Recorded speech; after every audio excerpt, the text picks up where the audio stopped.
Bapak, bapakku pawongan kang gawe kuat anggonku napaki dalanku urip sasuwene iki.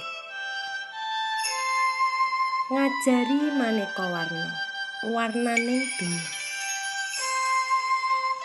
Kae lho, ingetono kuninge pariying sawah kae.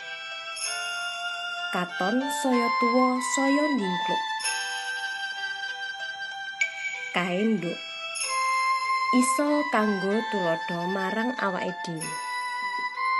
Aja pisan-pisan dadiya awakmu dhewe.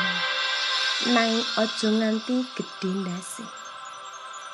Sinawa basa apa wae klebu basa manca. Ngendikane bapak, mbok menawa kowe bisa menyang negara manca, menyang negara sing diparani rukun Islam sing nomor 5. Akehna lehmu maca. Merga iku sing dadi wahyu kapisanan ditampa. Maca Quran kanggo ngrai urip kabagyan lan kamulyan. Maca buku, merga buku iku gudang ilmu. Bapak, kula namung saged ndedonga Bapak tansah pinaringan sehat wal afiat, panjang yuswa, sane awet, momong putra-putra.